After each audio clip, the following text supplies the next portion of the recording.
সবাইকে জানাই শুভ মকর সংক্রান্তি। আজকে শুরু করছি নতুন একটি ভিডিও। মকর সংক্রান্তি উপলক্ষে আজকে আমাদের ঘরে সমস্ত দেবদেবীদের নিবেদন করা হবে বিবিধ ধরনের ভোগ। সেই ভোগ রাগের ভিডিও নিয়ে আমি চলে এসেছি। তো এখানে প্রথমেই দেখো খিচুড়ির জোগাড়, তার সাথে হচ্ছে বিভিন্ন ভাজাভুজির জোগাড়, যেগুলো আমি এখন কেটে বিভিন্ন পাত্রে ডুবিয়ে রেখেছি জলের মধ্যে। এগুলো নারকোলগুলো কাটা হয়েছে, এগুলোকে এখন কোড়া হবে। এটা হচ্ছে ফুলকপি ভাপিয়ে রেখেছি, রাঙা আলু, গোল আলু এটাকেও ভাপিয়ে রেখেছি। এর সাথে নারকেল এখন আমার স্ত্রী ছোট ছোট করে কুচিয়ে নিচ্ছে খিচুড়িতে দেওয়া হবে বলে।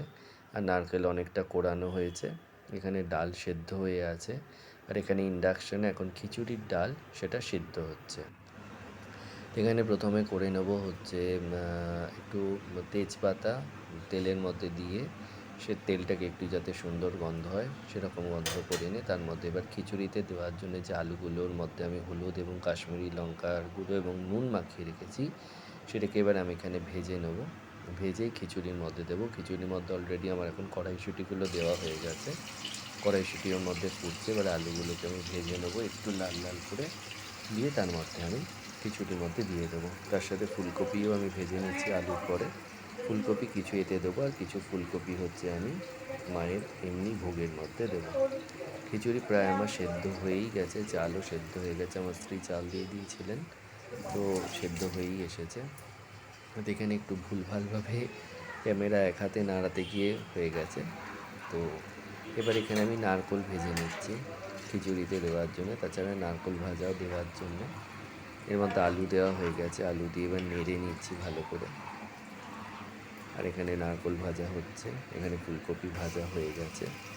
এরপর গোল গোল আলু, এগুলোকে একটু ভেজে নিচ্ছি খিচুড়ির সাথে পরিবেশনের জন্য। এগুলোকে আমি কাশ্মীরি লঙ্কার গুঁড়ো, হলুদ এবং নুন মাখিয়ে রেখেছিলাম। ওরকম একইভাবে আমি বেগুনকেও সেরকমভাবেই অন্য সব রকম দিয়ে মাখিয়ে রেখেছি। বেগুনও এবার আমি ভেজে নিচ্ছি। আমার এরকম গোল গোল বেগুন ভাজতে এবং খেতে খুব ভালো লাগে, আর নিজের যেটা খেতে ভালো লাগবে সেটাই দেবতাকে দিতে ইচ্ছা করে। এখানে আমার আলু ভাজা, ফুলকপি ভাজা, নারকেল ভাজা হয়ে গেছে। বেগুন ভাজা করার পর আমি খিচুড়ির সম্বরটা করে নেব। বেগুনটা অবশ্যই এই মুহূর্তে আমার স্ত্রী ভেজে নিচ্ছেন, একটু উল্টো করে নিচ্ছেন। তখন আমি খিচুড়ির সম্বরের জন্য এর মধ্যে তেলের মধ্যে তেজপাতা, তারপরে গোটা গরম মশলা যেমন দারচিনি, ছোটো এলাচ, শুকনো লঙ্কা, 5 ফোড়ন, লবঙ্গ সব কিছু দিয়ে দিচ্ছি। এই ছোটো এলাচকে আমি একটু সাঁড়াশির মধ্যে ফাটিয়ে নিই, তারপরে দিই যাতে ফ্লেভারটা সুন্দর হয়। তো সাঁড়াশির মধ্যে একটু ফাটিয়ে ফাটিয়ে নিচ্ছি ছোটো এলাচগুলো, যাতে একটু পাকা যদি এলাচের বীজগুলো হয় তাহলে ফেটে যায়, সুন্দর লাগে তাহলে খেতে। নাহলে বড্ড মুখের মধ্যে পড়ে, আর গোটা থাকলে গোটা এলাচটা মুখের মধ্যে পড়ে, অতটা ভালো লাগে না। যে লবঙ্গর ফুলটা ছাড়িয়ে নিয়ে লবঙ্গগুলো দিয়ে দিচ্ছি। এখন ভিডিওটি আমার স্ত্রী করছেন, আমি এখানে সমস্ত মশলাপাতিগুলো এখন দিয়ে যাচ্ছি তেলের মধ্যে। এর সাথে একবার শুকনো লঙ্কা টঙ্কা দেবার একটা মশলা আমি রেডি করেই রেখেছি। তার মধ্যে ধনে, জিরে, হলুদ, কাশ্মীরি লঙ্কার গুঁড়ো, নুন এবং যেটাকে বলে হচ্ছে ওই হ্যাঁ কাশ্মীরি লঙ্কার গুঁড়ো, ধনে, জিরে সব কিছু দিয়ে আমি পাইল করে রেখেছি। এর মধ্যে দিয়ে দিলাম এখন হচ্ছে আমি 5 ফোড়ন। এবার এটাকে একটু নাড়াচাড়া করে নিই। এর মধ্যে আমি ওই ক্যাপসিকামগুলো দিয়ে দেবো। ক্যাপসিকাম দেওয়ার পর আমি এর মধ্যে দিয়ে দেবো হচ্ছে ওই যে রেডি করা আছে মশলাটা আমার, সেই মশলাটা আমি আলাদা করে খিচুড়ির মধ্যে নুন দিই না, আমি ওই সম্বরের যে মশলাটা থাকে এটা এখন ক্যাপসিকাম দিয়ে দিচ্ছি। এটা যেটা বলছিলাম, আমি সম্বর করার জন্য যে মশলাটা থাকে ধনে, জিরে, হলুদ, শুকনো লঙ্কার যে শুকনো লঙ্কা না কাশ্মীরি লঙ্কার যে গুঁড়োটা থাকে, ওর মধ্যেই আমি নুন এবং চিনি মিশিয়ে রাখি, তাতে কালারটাও সুন্দর আসে। এইটাই হচ্ছে সেই মিশ্রণটা, এর মধ্যে সবই দেওয়া আছে, শুধু এখন চিনিটা দিই, চিনিটা দেবো। তো এটা একসাথে দিয়ে ভালো করে আমি কষিয়ে নিয়ে তেল ছাড়বে যখন, তখন আমি খিচুড়ির মধ্যে দিয়ে, খিচুড়িটা যেহেতু ডাল, চাল, আলু সব সেদ্ধ হয়ে গেছে, ওর মধ্যে দিয়ে দেবো।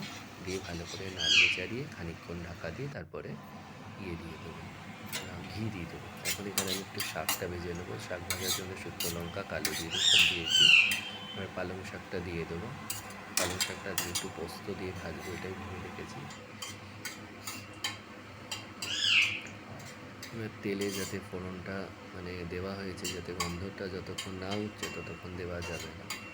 এবার একটু গন্ধটা হালকা হালকা করে উঠছে, আমার স্ত্রী একটু এই সময়টা নেড়ে চেড়ে দিচ্ছেন। আমি ততক্ষণ শাকটা একটু হাতের মধ্যে ধরে নিয়েছি দিয়ে দেওয়ার জন্যে, ঢেলে দেওয়ার জন্য। এই পালং শাকগুলো আমি দিয়ে দিচ্ছি, দেওয়ার পর পরপর করে যাচ্ছি। পালং শাক কাটা এবং পালং শাক রান্না করাটা খুব সুবিধাজনক। এবার এর মধ্যে আমি একটু হলুদ, কাশ্মীরি লঙ্কার গুঁড়ো, নুন একসাথে দিয়ে নাড়াচাড়া করে চাপা দিয়ে রেখে দেবো। ওর মতন একটু সেদ্ধ হবে। পালং শাক হতে বেশি সময় লাগে না, 5-10 মিনিটের মধ্যে মোটামুটি হয়ে যায়। এবার আঁচটা একটু কমিয়ে দিলাম, দিয়ে এবার আমি একে একে 3টে মশলা দিয়ে দেবো। হলুদ, এবার একটু হলুদ দিয়ে দিচ্ছি, তার সাথে হচ্ছে কাশ্মীরি লঙ্কার গুঁড়ো দেবো। আমরা শুকনো লঙ্কা কোনো কিছুতেই ব্যবহার করি না, একটু এই ফোড়ন দেওয়া ছাড়া। তাও ফোড়ন দিতে গেলে তার মধ্যে থেকে সঙ্গে বীজ ফেলে দিই। এবারে দিয়ে দিচ্ছি একটু নুন, সন্দক নুন, সব কিছু দিয়ে ভালো করে একটু নাড়াচাড়া করে এবার চাপা দিয়ে রাখবো। এই ব্যাপারে এই যে সেদ্ধ প্রায় হয়ে এসছে, আমার মধ্যে এবার কাঁচা পোস্ত একটু ওপর থেকে ছড়িয়ে দেবো। কাঁচা পোস্ত দিয়ে পালং শাক খেতে ভালোই লাগে। এবার একটু ছড়িয়ে দিচ্ছি কাঁচা পোস্ত।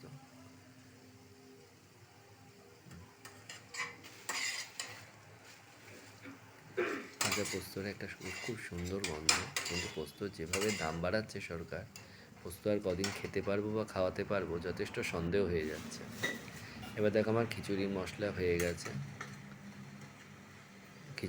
এটা খিচুড়ি না, ভুল করে ফেললাম। খিচুড়ি আমার হয়ে গেছে। এটা হচ্ছে জলের মধ্যে আমি এখন গুড় দিয়েছি, ছোটো এলাচ দিয়েছি, দিয়ে এটাকে একটু আমি তরল করে নিয়ে এর মধ্যে নারকেলটা দিয়ে আমি ভালো করে মেখে নেবো, মানে নাড়াচাড়া করে নেবো। এখানে আমার স্ত্রী পাটিসাপটার জন্যে সুজি, ময়দা, দুধ সব কিছু দিয়ে পাইল করছেন। আর আমার এখানে গুড়ের জল অনেকটা বেরিয়েছে। এর মধ্যে নারকেলগুলো এবার দিয়ে দিলাম, এবার নাড়াচাড়া করতে থাকবো। এটা খানিকটা আটো হয়ে গেলে তখন আবার খোয়া ক্ষীর দেবো।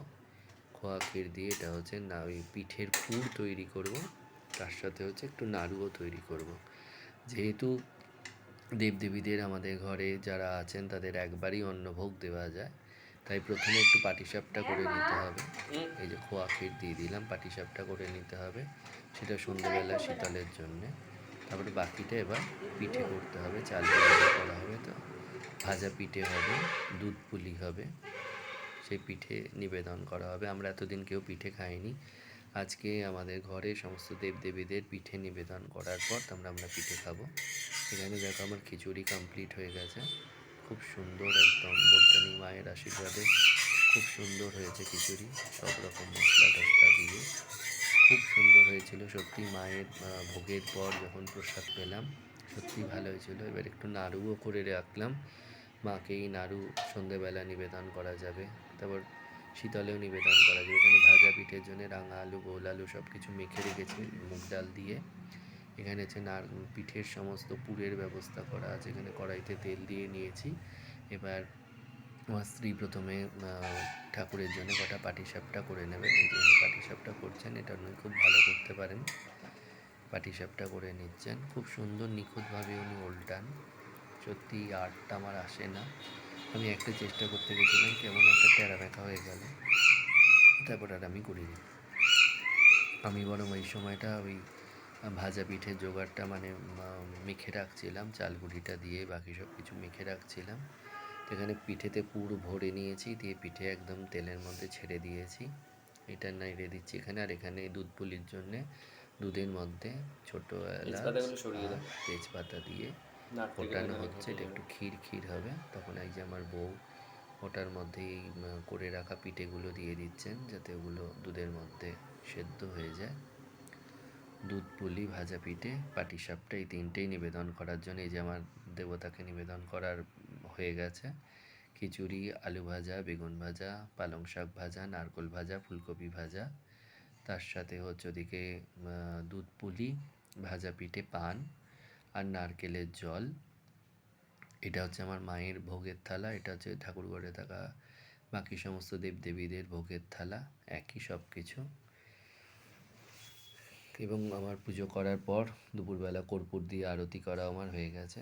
তো মাকে দেখো, মা সেই কবে মহাসপ্তমীর দিন অর্থাৎ দুর্গাপুজোর মহাষষ্ঠীর দিন মা এই শাড়িটা পরেছিল। এই শাড়িটা মা এখনও ছাড়েনি। এই শাড়িটা অবশ্য আমি আমার স্ত্রীকে কিনে দিয়েছিলাম। তো আমাদের ইচ্ছা হলো আমার স্ত্রী পরার আগে একবার মাকে পরিয়ে নিই, মাকে পরার পর নয় ও পরবে। তো মায়ের এই শাড়িটা এত ভালো লেগেছে, মা এতদিন ধরে কবে দুর্গাপুজোর মহাষষ্ঠী গেছে সেদিন থেকে আজ পর্যন্ত মা ওটা পরেই গেছে, কিছুতেই ছাড়ছে না। এদিকে মায়ের দুটো নতুন শাড়ি অলরেডি রয়েছে। একটা আমি পুজোতে মাকে শাড়ি কিনে দিয়েছিলাম সেটা, আর একটা কালী পুজোর দিন আমাদের পাড়াতুতো একটা দিদি প্রত্যেক বছর কালী পুজোর দিন মাকে দেয়, তিনি দিয়েছিলেন, সব পড়ে আছে। তো এখন সন্ধেবেলা শীতলের জন্য জোগাড় হয়ে গেছে পাটিসাপটা এবং নাড়ু এবং জল, এই দিয়ে মায়ের শীতল হবে, আরতি হবে। এই দিয়ে এইভাবেই করলাম এবছর পৌষ পার্বণে মায়ের বিশেষ পুজো। পৌষ পার্বণে প্রত্যেক বছরই আমরা একটু মাকে বিবিধ রকমের পিঠে ভোগ বা অন্নভোগ নিবেদন করার চেষ্টা করি, এবছরও সেটাই করলাম। জানি না কতদিন পারবো, শরীর আস্তে আস্তে যথেষ্ট বয়স হচ্ছে শরীরের, আর সেইভাবে পেরে উঠছি না সব কিছু। আর ঠাকুরের কাজ অন্য কাউকে দিয়ে আমরা করাতে পারি না। সবাই ভালো থাকবেন। জয় মা।